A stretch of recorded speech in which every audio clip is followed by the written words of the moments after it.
Aujourd'hui, on se retrouve pour une nouvelle vidéo qui aura pour sujet l'Égypte et mon voyage en Égypte, comment ça s'est passé, ce que je conseille et toutes les informations importantes à savoir avant de partir. Premièrement, concernant les formalités, il faut savoir que l'Égypte est un pays dans lequel on a besoin d'un visa. Voilà, je pense que j'apprends rien à personne. Le visa n'est pas forcément nécessaire avant d'arriver sur le pays. Vous pouvez très bien acheter et demander le visa une fois que vous êtes arrivé sur le territoire égyptien. C'est la première chose en fait que vous allez voir en sortant de l'avion. Il est possible d'acheter directement au guichet un visa. Ça coûte 25 $. Les prix sont affichés absolument partout. Et si quelqu'un essaye de vous faire payer plus, c'est qu'il essaye de vous arnaquer. Donc faites attention. Si le prix est affiché, il n'y a pas à demander plus d'argent. Concernant les formalités Covid, en ce qui me concerne, je suis vaccinée 2 doses, donc je n'ai pas eu besoin de faire de test PCR pour rentrer en Égypte. En ce qui concerne la sortie du territoire, on nous a souvent répété, que ce soit aux hôtels ou encore les guides que nous avions sur place, qu'il fallait absolument faire un test PCR pour sortir du territoire. C'était soi-disant une obligation gouvernementale. Il n'en est rien. Si vous êtes vacciné et qu'on vous dit non, il faut absolument faire un test PCR alors que c'est vacciné, demandez-leur où c'est écrit. Parce que les seules autorités pouvant vous obliger à faire un test PCR, même si vous êtes vacciné, sont les autorités égyptiennes. Si c'est pas marqué sur le site des autorités sanitaires égyptiennes, c'est que c'est pas obligatoire. Si c'est pas marqué sur le site de l'aéroport, ce n'est pas obligatoire non plus.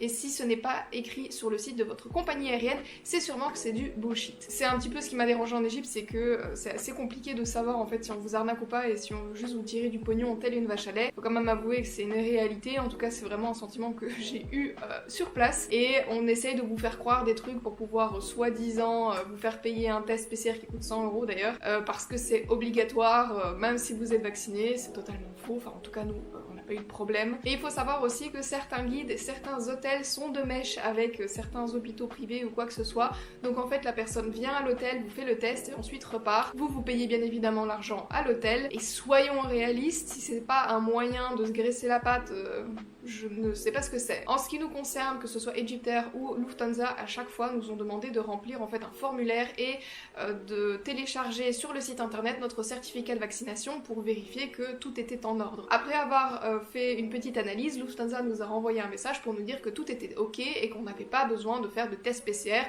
ou de test antigène ou quoi que ce soit d'autre. Si vous êtes vraiment dans le doute, n'hésitez pas peut-être à appeler l'ambassade soit d'Égypte, soit de France, soit bon, peu importe, ils seront à même de vous dire si oui ou non il faut un test PCR pour l'aller ou pour le retour. Et n'hésitez pas non plus à checker le site IATA qui est en fait un site des autorités aériennes. Ils vous demanderont d'où vous partez et où vous arrivez et ils seront à même de vous donner toutes les informations nécessaires et tous les prérequis du pays. On a également dû remplir un PLF. Il faut tout simplement donner toutes tes coordonnées, ton passeport, ton numéro d'assurance et l'adresse des hôtels où tu séjournes. Quand partir en Égypte? En ce qui me concerne, je suis partie la première semaine d'octobre et selon moi, c'est un moment parfait pour partir en Égypte. Il fait toujours beau, la mer est pas trop froide et en plus les températures sont agréables sans pour autant être étouffantes. Personnellement, si vous avez du mal avec tout ce qui est canicule et forte chaleur, je vous déconseille de partir en juillet-août, voire même peut-être juin, parce qu'en juin il paraît qu'il fait déjà quand même assez chaud en Égypte. Combien de temps rester en Égypte? Ça va fortement dépendre en fait de vos activités et de ce que vous souhaitez voir en Égypte. En ce qui me concerne, j'avais pas le choix, j'avais qu'une semaine de congé disponible, donc je n'ai déposé qu'une semaine. Cependant, en une semaine, il est déjà possible de voir pas mal de choses en fonction de comment on s'organise. Si c'était à refaire, je partirais 2 semaines en Égypte pour la simple et bonne raison que j'ai pas forcément beaucoup pu profiter des activités nautiques, que ce soit sur Sharm el-Sheikh ou Hurghada, mais surtout parce que j'ai dû faire l'impasse sur 2 villes qui pourtant m'intéressaient beaucoup, qui sont Aswan et Abu Simbel, simplement parce que j'avais pas forcément le choix, j'avais pas forcément le temps, et il faut savoir que les villes sont quand même assez loin les unes des autres, donc ça fait vite énormément de trajets en très peu de temps. Et je pense que si j'avais vraiment eu envie, j'aurais pu faire Le Caire, Luxor, Abu Simbel et Aswan en une seule semaine. Cependant, c'était pas forcément le but, j'avais pas envie d'un marathon, j'étais aussi là pour pouvoir me détendre et pour me reposer, donc excite le voyage marathon. Concernant notre itinéraire, nous sommes donc partis une semaine, on a passé 4 jours à Hurghada, 2 jours au Caire et 2 jours sur Luxor. Si je peux vous donner un petit conseil, alors le Caire, j'ai été un petit peu déçue, j'expliquerai plus tard pourquoi, mais le Caire c'était pas forcément mon endroit favori, faut-il l'avouer, et si c'était à refaire je n'y ferais qu'une seule journée, parce que je pense que quand on se lève tôt et qu'on est vraiment prêt à faire toutes les activités, j'ai envie de dire les plus incontournables du Caire, il y a vraiment moyen de faire ça en une seule journée. C'était pas notre but, on voulait être un petit peu chill, donc on l'a pas fait, on l'a fait en 2 jours, mais au final c'est un petit peu regrettable parce que j'aurais peut-être préféré rester un petit peu plus longtemps à Hurghada ou à Luxor. Concernant Luxor, on est resté 2 jours, mais il est facilement possible d'y rester plus de 2 jours. Et il faut faire aussi attention à beaucoup de choses en Égypte, notamment sur le fait que le soleil se couche très tôt, surtout en octobre, à 17h il fait totalement noir. En Égypte, il faut se lever très tôt pour pouvoir voir les temples, mais surtout pour éviter la foule de touristes, parce qu'en Égypte, les touristes arrivent par car, par bus. Si tu arrives entre 11 et 15h, tu vas pas forcément passer le meilleur moment de ta journée ou la meilleure visite de ta journée pour la simple et bonne raison que ça enlève un petit peu le charme du côté historique, mystique, désertique que tu t'imagines de l'Égypte. Et encore, je dois m'estimer heureuse, je suis partie en temps Covid en octobre, c'est loin d'être une saison haute. Techniquement, il n'y avait pas beaucoup de touristes. Je dois quand même dire que quand 2-3 cars arrivent ensemble sur un site, c'est un peu gênant. Donc si vous voulez vraiment faire beaucoup de photos, avoir les temples pour vous tout seul, je conseillerais de passer peut-être un petit peu plus de temps à Luxor pour pouvoir avoir plus de matinées à allouer aux visites des temples sans avoir trop de touristes et sans être ennuyé par ceci. Concernant la ville d'Hurghada, il n'y a pas énormément de choses à voir. On y est resté 4 jours, surtout parce qu'on voulait se reposer et passer du temps avec la famille de mon ami. On a tout simplement profité du cadre, de la plage, de la piscine et c'est tout. Sachez qu'à Hurghada, il y a quand même énormément de choses à faire, notamment au niveau des activités nautiques, que ce soit des tours en bateau, tout ce qui est tour en bouée, ou alors encore nage avec les dauphins, nage avec les tortues, ou encore plongée sous-marine ou snorkeling, peu importe, il y a vraiment pas mal d'activités nautiques, mais je vous parlerai plus en profondeur des activités que j'ai faites un tout petit peu plus tard. J'aimerais tout d'abord revenir sur un point que je trouve un petit peu important, ce sont les transports. Parce que oui, pour passer d'une ville à une autre en Égypte, il faut quand même préparer un petit peu son coup et ce en avance parce que les trajets sont quand même assez longs. Par exemple, pour passer de Hurghada à Luxor, nous avons fait le trajet en bus. C'est pas forcément le moyen de transport le plus rapide, mais c'était le plus avantageux et on n'avait pas forcément envie de payer 80 € de taxi. Donc on a tout simplement décidé de payer les 16 € de bus. Ça nous a en tout pris 6 heures pour pouvoir faire Hurghada-Luxor, donc c'est quand même quelque chose à prévoir parce que l'air de rien, ça va très vite prendre sur toute ta journée. Et ensuite, pour pouvoir passer de Luxor au Caire, il faut encore compter quelques dizaines d'heures de voiture, et c'est même pas une blague. Donc, pour pouvoir faire Luxor-le Caire, on a décidé de mettre un petit peu la main au porte-monnaie, et encore franchement rien de dramatique, et de prendre des billets d'avion, donc de Luxor jusqu'au Caire. On a volé avec Egyptair, ça nous a coûté 58 €, c'est pas dramatique franchement, et l'air de rien, tu passes de 10 heures de trajet en taxi, en bus, à 1 heure de trajet en avion. Donc c'est largement récompensé selon moi. De la même manière, si on voulait passer de Luxor à Aswan ou à Abu Simbel, il faut savoir qu'il y avait au moins 4 heures de route en taxi. Si les compagnies de bus vous intéressent, nous on est parti avec la compagnie GoBus. Les bus étaient beaux, étaient neufs. Franchement, rien à redire là-dessus. Les prix sont vraiment très accessibles et on peut acheter les billets directement sur internet. Concernant les paiements, comment est-ce que j'ai fait pour pouvoir payer en Égypte? La première chose déjà, c'est que j'ai une carte internationale qui me permet de payer en livres égyptiennes sans frais, donc dès que je pouvais, je sortais la carte. Mais c'est pas comme si la carte de crédit ou la carte de banque, c'était vraiment le moyen préféré des Égyptiens. Déjà, on a beaucoup consommé de street food, donc forcément tous payés en cash. Et puis également tout ce qui est guide, activités, etc. Au final, les gens préfèrent qu'on te paye en cash. Si tu dois aller en Égypte, prévoit soit d'aller tirer de l'argent une fois sur place à l'aéroport, soit de commander des livres égyptiennes avant d'arriver. Si tu n'as pas de livres égyptiennes une fois que tu arrives sur le territoire, ce n'est pas dramatique parce que tu peux payer partout en euros. Le seul problème, c'est que c'est pas intéressant de payer en euros parce que tu vas payer plus que ce que tu ne payerais en livres égyptiennes. Le taux est pas du tout intéressant. Concernant l'échange d'euros en livres égyptiennes à l'aéroport, encore une fois, en ce qui me concerne, je trouve que les taux sont vraiment pas intéressants, que ce soit déjà échanger des livres égyptiennes en Europe ou échanger des livres égyptiennes en Égypte. Pour moi, c'était pas du tout intéressant. Donc tout ce que je faisais, c'est tout simplement me rendre dans la banque la plus proche, tirer du cash depuis ma carte et j'avais pas trop de problèmes là-dessus. Ma carte est faite pour ça, j'ai pas énormément de frais quand je tire du cash, donc je préfère faire de cette manière et je trouve que le taux est bien plus intéressant. Concernant la communication, alors déjà de 1, la communication en général, les Égyptiens sont très doués en langue, j'ai vraiment été hyper impressionnée. Les langues les plus parlées sont le russe et l'allemand, à mon plus grand plaisir. Mais pour autant, beaucoup de gens connaissent les bases du français, ou alors de toute façon, leur anglais est quasiment impeccable, à ce niveau-là, il n'y a pas de souci à se faire. En tout cas, nous, on n'a jamais eu aucun problème pour se faire comprendre, donc il n'y a pas trop de stress à avoir. Concernant par contre la télécommunication, j'ai décidé d'acheter une carte SIM directement en arrivant à l'aéroport. J'ai acheté une carte chez Oui, je pense que c'est c'est WE. J'ai pris une carte de 10 Go pour 10 jours, c'était largement trop en fait, j'ai pas du tout utilisé mes 10 Go, mais bon c'était pas comme si ça coûtait extrêmement cher, ça m'a coûté 7 ou 8 euros, mais c'est toujours pratique d'avoir une carte SIM avec toi, que ce soit pour téléphoner ou pour pouvoir utiliser ton 4G. Concernant les logements, à Hurghada, il faut savoir que j'étais chez la famille de mon ami, donc je n'ai pas payé de logement, donc forcément pour le budget c'est aussi assez intéressant. Par contre, on squattait la plage et le restaurant de l'hôtel d'à côté, voilà, parce qu'ils ont une plage privée avec l'hôtel, donc je mettrai le lien en barre d'infos. Les infrastructures étaient vraiment cool, mais pour autant j'ai pas testé l'hôtel. À Luxor, on a pris clairement l'un des plus beaux hôtels dans lequel je suis allée. J'ai adoré en fait le style de l'hôtel, c'était vraiment hyper particulier, hyper travaillé, vraiment toutes ces boiseries, etc. Enfin ça m'a énormément plu. Le staff était vraiment super, donc si vous devez avoir un hôtel à Luxor, je vous conseille vraiment de voir celui-là parce que ça change vraiment de ce que tu vois d'habitude, que ce soit le Steinberger, que ce soit le Hilton, c'est toujours un petit peu les mêmes hôtels, tout en marbre, etc. Moi j'y suis habituée, c'est vrai que j'ai bien aimé avoir une autre impression d'hôtel sur un truc qui faisait pour moi un petit peu plus typique. Il était clairement au bord du Nil, donc tous les matins on voyait le soleil se lever sur le Nil, c'était vraiment magnifique, et on était du bon côté pour pouvoir voir le soleil se lever, ça aussi c'est très intéressant. Et par contre, juste pour information, mais ça c'est un problème sur Luxor, que tu sois sur la côte est ou la côte ouest, il faut savoir que les activités se situent des deux côtés de la côte, donc il y a un moment donné où tu vas loger du mauvais côté. Mais en tout cas, en ce qui concerne notre hôtel, c'était pas très grave parce qu'ils organisaient eux-mêmes un service de bateau pour pouvoir traverser la rive,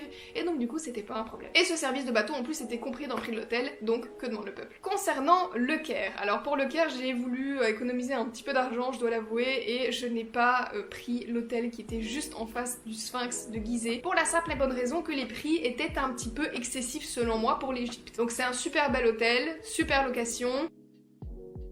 Il y avait quand même une petite barrière financière que personnellement j'avais pas envie de dépasser. Bon après c'est rien de dramatique. Mais donc du coup on s'est pris un hôtel qui était un petit peu plus loin, qui avait quand même vue sur les pyramides, qui était neuf, je tiens quand même à préciser, toute l'infrastructure était neuve, ça, franchement ça c'était nickel. Par contre, il n'était pas forcément situé dans l'endroit le plus calme du Caire. Alors déjà le Caire c'est extrêmement bruyant, alors lui l'hôtel était vraiment situé juste en face de l'autoroute, donc au niveau des bruits de voiture c'était un petit peu gênant, surtout que la porte-fenêtre qu'on avait en fait était cassée, donc on savait pas la fermer correctement, donc on avait quand même un petit peu plus de bruit que normalement. Ça a été aussi un petit peu notre faute, on aurait pu changer de chambre, on avait un peu la flemme, donc on est resté dans cette chambre. Le staff est vraiment super, mais tu vois que c'est des jeunes, il y a encore un petit peu de choses à améliorer, mais franchement pour le prix qu'on a payé, la localisation où on était, je regrette pas du tout.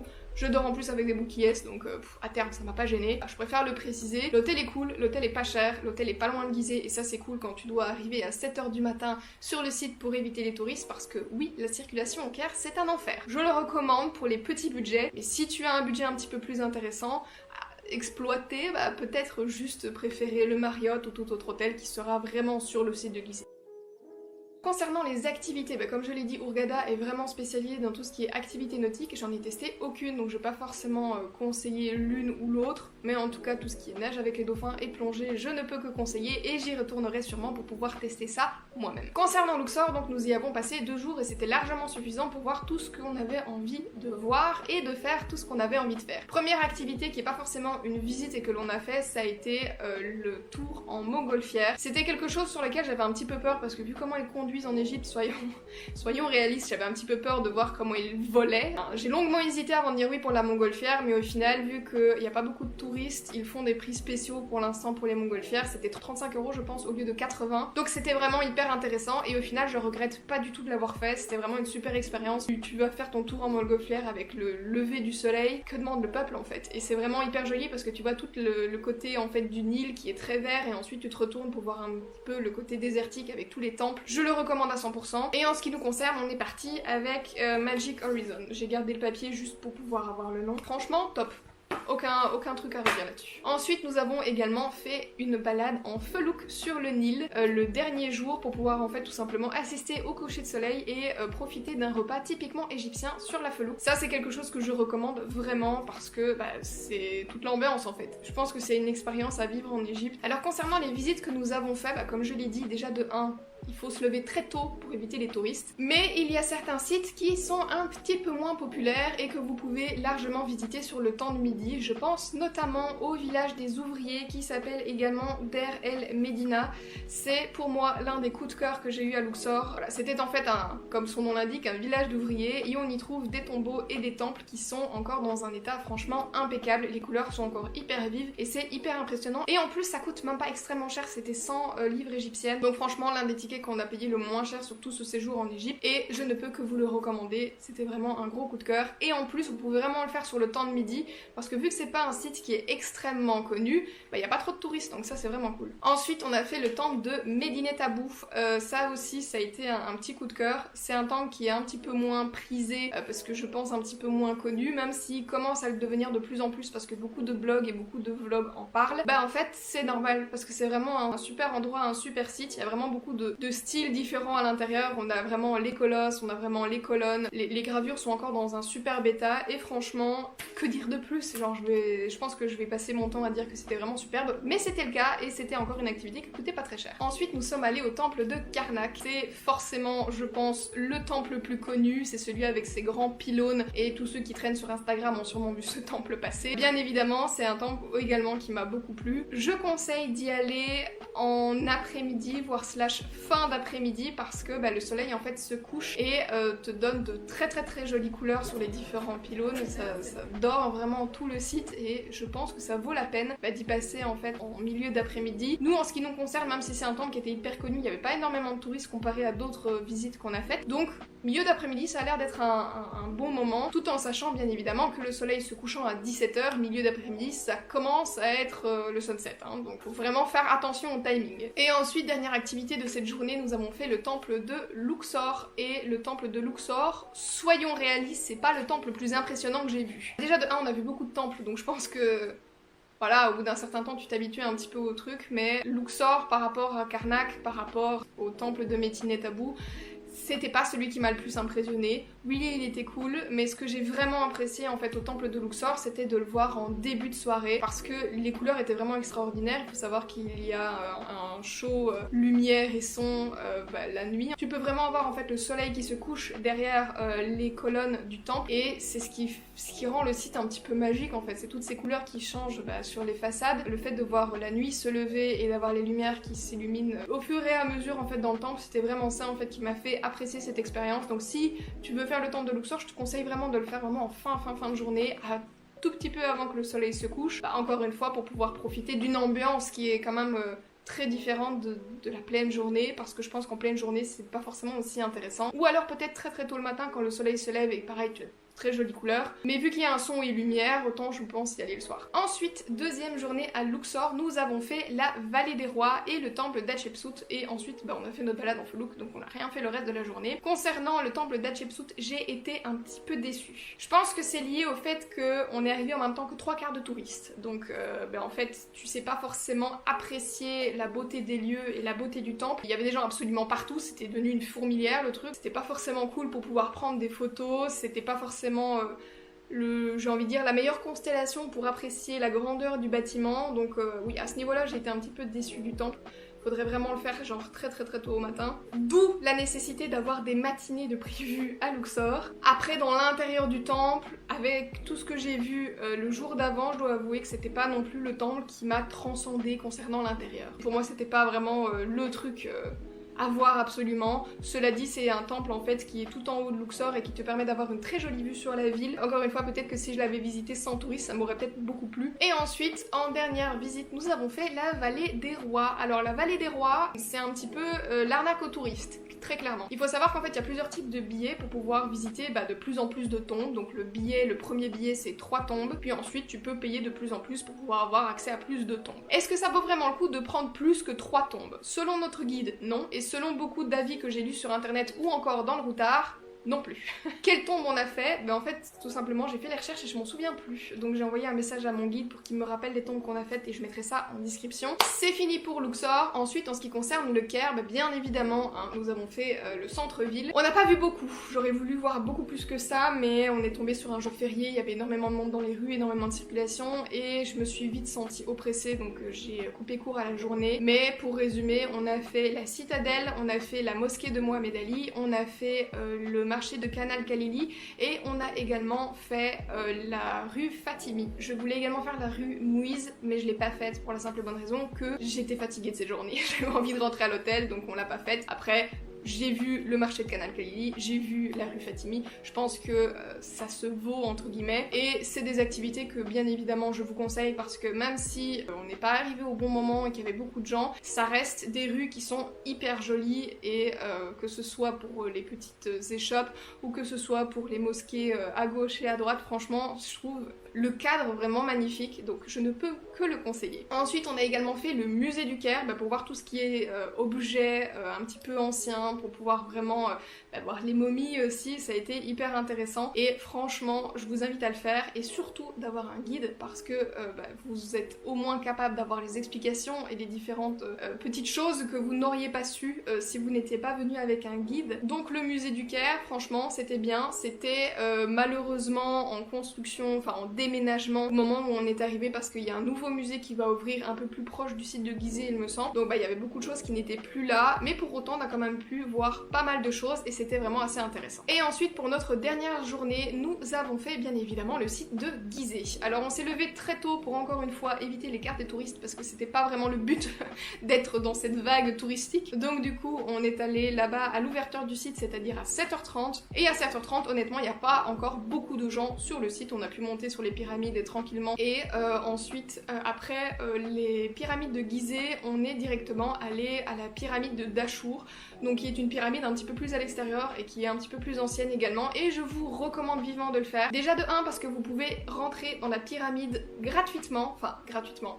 Vous devez payer le billet pour arriver jusqu'à la pyramide de Dachour, mais l'entrée dans la pyramide est comprise dans le prix du billet et ça représente 60 livres, donc un peu plus de 3 €, donc franchement c'est pas grand chose du tout. Alors que pour rentrer dans la pyramide de Khéops, donc la pyramide qui est derrière le Sphinx, vous devez payer un billet d'un peu plus de 10 €. Voilà, donc toujours plus d'argent à dépenser. Est-ce que ça vaut vraiment le coup? Moi je pense que rentrer dans une seule pyramide c'est suffisant. Et concernant les pyramides, pour toutes les personnes qui voudraient le faire, sachez déjà de 1 que c'est interdit aux femmes enceintes parce qu'il n'y a pas assez d'oxygène en bas, qu'il ne faut pas être claustrophobe parce que c'est extrêmement étroit. Faut savoir aussi que ça descend et ça monte très très fort, donc pour pouvoir sortir c'est quand même assez intense au niveau sportif. Au niveau cardio ça va, mais c'est le fait d'être recroquevillé sur toi-même et puis en plus surtout de pas avoir énormément d'oxygène et une fois que tu arrives au fond de la pyramide, tu dis ok je vais pouvoir enfin respirer, mais l'odeur est pas très agréable, c'est pas l'air le plus frais que tu pourras respirer dans ta vie. Donc pour toutes les personnes qui ont de l'asthme, qui ont des problèmes de respiration, qui ont pas une très bonne condition physique, qui sont enceintes ou qui sont claustro, les pyramides c'est un non.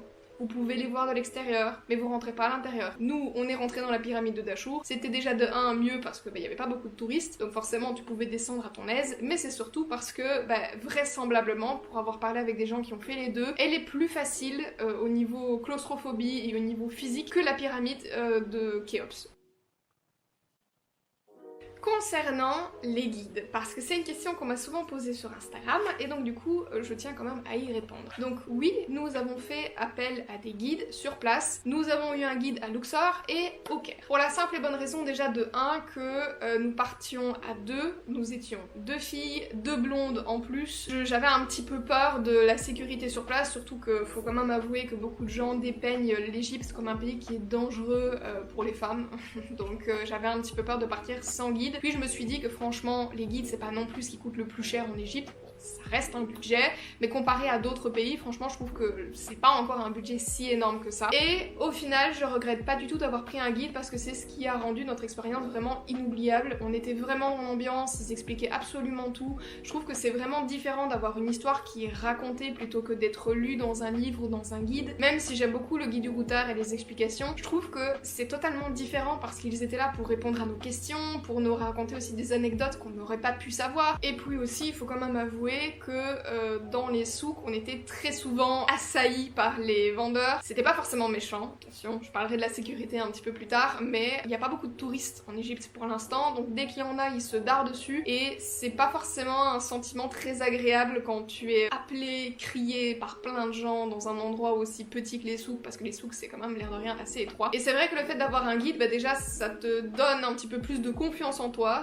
tu te sens un petit peu plus en sécurité, et puis aussi ça t'évite de te faire arnaquer. Faut bien choisir son guide. Attention, hein, il y a des faux guides également, mais nous en tout cas c'était des vrais guides avec une licence. Le fait de pouvoir les avoir avec nous, pouvoir négocier les prix, etc., bah, ça aide toujours un petit peu. Concernant l'achat des souvenirs, je sais qu'il y a des guides qui en gros te mettent dans un magasin et ils se graissent la patte entre eux. Nous, en ce qui nous concerne, quand on voulait acheter un souvenir, on allait nous-mêmes dans le magasin. Il n'y avait pas de non, je vais dans celui que tu conseilles, c'est je vais dans celui que j'ai envie. On pourrait justement éviter ce genre de truc, mais le guide de Luxor était un ami à ma meilleure amie, donc à ce niveau-là on n'a pas eu de soucis, et le guide du Caire était vraiment hyper correct. On n'a pas du tout eu l'impression qu'il nous arnaquait ou quoi que ce soit. D'ailleurs c'était le premier à nous dire faites attention, parlez pas aux gens, faites pas des photos avec les gens, ne leur donnez pas l'heure, ne leur souriez pas. En Égypte il y a rien qui est gratuit, même les sourires sont payants, donc faites attention. Donc franchement à ce niveau-là c'était vraiment cool parce que on savait ce qu'il fallait faire et ce qu'il ne fallait pas faire. Un guide, ce n'est pas obligatoire, ce n'est pas indispensable, il est tout à fait possible de faire l'Égypte sans guide. Cependant je conseille quand même d'avoir au moins un taxi attitré, parce que l'air de rien les sites sont très loin les uns des autres, donc c'est toujours mieux d'avoir un taxi pour gagner du temps. Cependant, Uber existe également en Égypte, donc si t'as pas envie de te chercher un taxi attitré, tu peux faire avec Uber, mais parfois il n'y a pas de Uber disponible dans le coin, donc tu dois attendre un petit peu. Voilà, le fait d'avoir un guide, ça te permet aussi d'avoir un taxi, c'est pas plus mal. Et concernant les prix, le guide c'est entre 35 et 50 € la journée par personne. Alors oui, ça représente un petit budget, mais par exemple si tu fais qu'une seule journée au Caire et si tu fais 2 journées à Luxor, au final fais le calcul pour 3 jours, est-ce que ça vaut vraiment la peine de dire ah non je prends pas un guide. Je regrette absolument pas d'avoir investi cet argent parce que pour moi c'était vraiment de l'argent investi. Investi à moins de stress, investi à un voyage plus authentique. C'est pas obligatoire, mais je le recommande fortement. Et si tu es intéressé de savoir quels sont les guides que j'ai eu à Luxor et au Caire, tu peux m'envoyer un message, mettre en commentaire ou quoi que ce soit, mais tu le comprendras pour des raisons de sécurité, je vais pas balancer leur WhatsApp et leur numéro de téléphone sur YouTube. La sécurité en Égypte, comment ça se passe? Encore une fois, l'Égypte est un pays qui est dépeint comme étant assez dangereux et surtout pour les femmes, qu'en est-il vraiment? Alors tout d'abord, même si j'ai eu un petit peu un sentiment d'oppression dans les souks et au Caire, ça n'a rien à voir avec un sentiment d'insécurité. C'est vrai que les gens sont un petit peu oppressants parce qu'ils vont te demander de venir dans ta boutique, ils vont te demander d'acheter un truc, ils vont essayer de te vendre des trucs, c'est un petit peu chiant, mais quand tu as un minimum de caractère, tu fais les gros yeux et tu leur dis non, ça suffit, ça m'intéresse pas, c'est très gentil à toi, mais juste ça m'intéresse pas. Voilà, ils passent à autre chose, ils te disent merci, ils te souhaitent tout le bonheur, ils te disent à quel point ils t'aiment, ils te disent à quel point t'es jolie même, et ensuite ils se barrent. Bien évidemment, le danger peut être partout, les fous sont dans tous les pays, que ce soit en Égypte, en France ou au Japon, donc je te conseille de ne pas te balader avec un sac ouvert et des liasses de billets dans tes mains, ça me paraît évident. Il faut savoir aussi qu'en Égypte, il y a pas très longtemps, il y a une loi qui a été établie contre le harcèlement, donc le harcèlement est vraiment pris très au sérieux pour les femmes surtout, et donc du coup c'est vraiment quelque chose auquel les gens font attention, ils prennent ça très au sérieux, ou tout du moins moi j'ai eu l'impression qu'ils prenaient ça très au sérieux, donc c'est aussi vachement rassurant pour tout ce qui est femme. Si tu es une femme seule et que tu comptes voyager en Égypte, est-ce que tu peux voyager sans guide? Est-ce que tu peux y aller sans crainte? Je pense que oui. Dans le fond, bien évidemment que les gens ont tendance à te prendre un peu pour une vache à lait parce que c'est de ça qu'ils vivent, soyons réalistes, et les derniers mois ont été assez difficiles avec le Covid, mais pour autant j'ai pas eu l'impression que c'était des gens dangereux, ils vont te demander de prendre des photos avec toi, ils vont vouloir parler avec toi, enfin bref, en tout cas tous les gens qu'on a rencontrés étaient souvent hyper sympathiques, donc à ce niveau-là encore une fois, pas de problème, mais il faut toujours se méfier du loup qui dort, il y a toujours aussi des gens qui ont l'air très sympathiques et au final qui sont mal intentionnés, donc ça c'est à toi de voir et à toi de mettre les barrières, mais je pense que voyage solo, oui, en Égypte c'est possible, il faut juste faire attention, et il faut aussi avoir un petit peu de caractère pour dire non et montrer que t'as pas peur, que tu te fais pas intimider, ça c'est je pense la première chose, et je peux comprendre que certaines personnes un petit peu plus timides ou un petit peu plus réservées auraient peut-être un petit peu du mal, donc là je vous conseillerais peut-être d'avoir un guide. Et parlons justement arnaque, ça on pourrait en faire tout un livre. Première arnaque à éviter, quand vous êtes dans les restaurants, vérifiez le prix de ce que vous commandez, prenez à la limite des photos du menu, pour ensuite, quand vous avez votre facture, votre Rechnung, votre cuenta, vérifiez si le compte est juste, parce que généralement ils vont essayer d'intervertir les cuentas et de vous donner une addition beaucoup plus grande que ce qu'en fait vous ne devez payer. Une arnaque typique, franchement, on l'a vécu, nous. Autre conseil également, ne cédez pas à la pression pression. Je sais que vous allez vous dire oui, je vais lui donner ses 5 € et puis il va me foutre la paix. Oui, mais en fait le problème c'est que tout le monde fait ça. À la fin, si vous donnez 5 € à toutes les personnes qui passent, ça va quand même être un petit peu compliqué. Il n'y a pas de pression à avoir, si les gens essaient de vous vendre des trucs que vous n'avez pas envie, juste ignorez-les. Également, sur tous les sites et sur les sites touristiques, il faut savoir qu'il y a beaucoup de personnes qui se mettent devant les sites et qui vont vous dire qu'en fait, si vous voulez rentrer là ou si vous voulez faire une photo, va falloir payer en fait. C'est faux. Même s'ils te font des petits écriteaux, genre écrits à la main dans un charabia un petit peu bizarre, c'est pas du legit. Tout ce qu'il faut savoir sont indiqués sur les guichets. Si à l'entrée du site, il n'est pas marqué que les photos sont interdites ou que les photos sont payantes, c'est que sur le site, elles ne le sont pas. C'est la même chose pour tous les services qu'on pourrait vous donner en Égypte. Il faut savoir que tout se monnaie. Comme disait mon guide au Caire, tout est payant en Égypte, même les sourires. C'est-à-dire que quelqu'un vous sourit, quelqu'un vous dit bonjour, quelqu'un vous prend la main pour pouvoir descendre un escalier, vous demandera un tips, ça s'appelle bakshish en arabe. Et ce sur tout, mais vraiment tout, il va prendre une photo de vous, alors déjà de 1 c'est dangereux parce qu'il y a des chances qu'il parte avec votre téléphone, et de 2, il va vous demander de la thune pour avoir fait la photo. Te dessiner des trucs dans le sable en te disant il faut absolument que tu ailles là, c'est payant. Si vous voyez, je sais pas moi, des petites cordelières et qui vous dit ah je vais vous montrer un truc et vous fait passer en dessous des cordelières, c'est payant. Même s'il vous montre un truc random, ce sera payant. Et en plus généralement c'est même pas intéressant ce qu'il vous montre. Donc méfiez-vous de tout. Le mieux c'est tout simplement de les ignorer, de pas les regarder, de pas leur parler. Ils vont essayer d'avoir des phrases d'accroche du style oui comment tu t'appelles, d'où tu viens, ah, toi t'es belge, toi t'es russe. Répondez pas. Juste on ignore. Pour tout ce qui est achat de souvenirs, pareil, c'est la folie aux arnaques. Il faut savoir que tous les prix peuvent se diviser par 3, voire même parfois par 4. Ne vous laissez jamais influencer. Tout vient de Chine. Le gars qui vous dira oui mais non c'est fait à la main, c'est faux. Les trucs viennent de Chine, tous les magasins vendent les mêmes trucs, il n'y a rien d'exceptionnel par rapport à son magasin. C'est pareil, si vous voulez acheter des épices, n'achetez pas des épices dans des magasins de manière. Vous achetez des épices chez un gars qui ne fait que des épices. Technique de négociation que j'ai appris grâce à mes longs mois de vie en Chine. Première chose, il faut toujours avoir 2 portefeuilles. Un portefeuille dans lequel il y a de l'argent et un portefeuille dans lequel vous allez mettre ce que vous êtes prêt à payer. C'est-à-dire que j'ai mon portefeuille principal et mon portefeuille secondaire qui est là pour les négociations. Pourquoi? Tout simplement parce que quand monsieur va me dire ah non mais moi je peux vraiment pas descendre en dessous de ce prix, vous sortez votre portefeuille, vous ouvrez votre portefeuille devant le monsieur, vous dites oui mais moi j'ai que ça comme argent.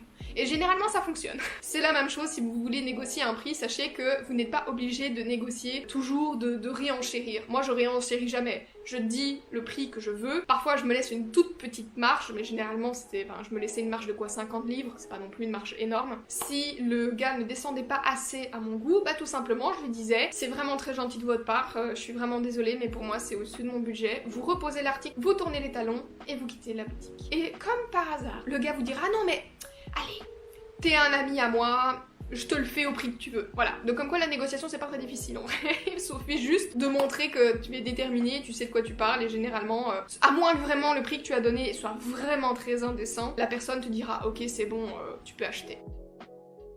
Nous, on a principalement mangé de la street food à Luxor pour la simple et bonne raison que c'est la première chose que j'ai appris en Chine. Tu veux savoir où est-ce qu'il faut manger, tu suis la foule. Si les gens font la file devant un truc de street food, fais la file devant le truc de street food, c'est que c'est bon. Vraiment, il faut faire confiance aux locaux là-dessus. Donc la street food, c'est pas cher, c'est hyper bon. Par contre, j'ai trouvé qu'il n'y a pas beaucoup d'options végétariennes en Égypte.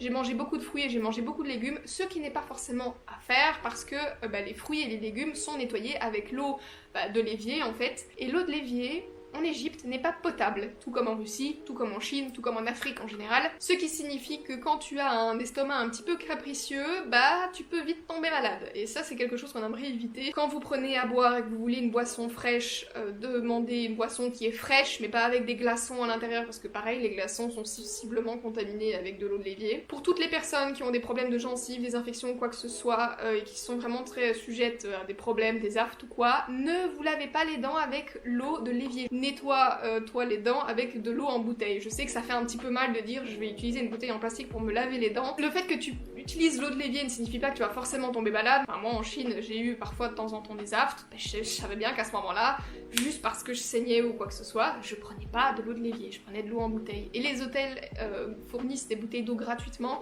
C'est la raison notamment pour laquelle c'est gratuit, c'est que l'eau n'est pas potable. Vous n'hésitez pas à les utiliser. Et pareil pour tous les porteurs de lentilles de contact, on ne se lave pas les mains avec l'eau de l'évier pour pouvoir ou se rincer les mains avec l'eau de l'évier pour pouvoir sortir ses lentilles. C'est orgelet et infection, assuré, ce n'est pas une blague.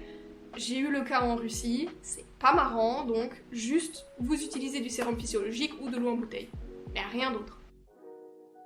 Concernant le budget, parce que bien évidemment que c'est toujours le moment qu'on attend tous, concernant l'avion pour arriver en Égypte, j'ai payé 289 € par personne, c'est pas donné, soyons réalistes. Pour tout ce qui est transport interne, j'ai payé 84 €, donc ça c'est entre les taxis, l'avion, entre Luxor et Le Caire qui m'a coûté 58 €. D'ailleurs, à ce niveau-là, évitez une arnaque que je vois très souvent sur les sites de billets d'avion. Quand vous voulez prendre un billet d'avion intra, payez dans la monnaie locale, c'est-à-dire que pour pouvoir prendre le billet Luxor-Le Caire, j'ai payé en livres égyptiennes. Ça m'a coûté 2 fois moins cher qu'en euros, et c'est même pas une blague, j'ai pris les screens, ils sont sur Instagram si vous voulez les voir. Dans ces 84 €, il y a donc le billet d'avion, le bus de Hurghada à Luxor pour 16 €, et ensuite il y a des frais de taxi, etc. à Hurghada. Pour les prix des hôtels, donc on n'a pas payé de logement à Hurghada, mais par contre pour tout ce qui est Luxor et Le Caire, on a payé 120 € au total par personne. Pour les guides, on a payé 197 € par personne. Encore une fois, on aurait pu faire moins cher, mais on avait décidé à chaque fois d'avoir quelqu'un de disposition toute la journée, donc bah forcément ça se paye. Pour la carte SIM, j'ai payé 8 €. Pour le visa, j'ai payé un peu plus de 22 €. Pour la nourriture, en tout, j'ai payé 45 €. Pour les activités, j'ai payé 121 €, donc ça compte toutes les visites que nous avons faites, mais également le tour en montgolfière, le tour en felouk étant compris dans le prix du guide. J'ai donné 3 € de tips en tout sur tout mon séjour, c'était pas beaucoup, hein.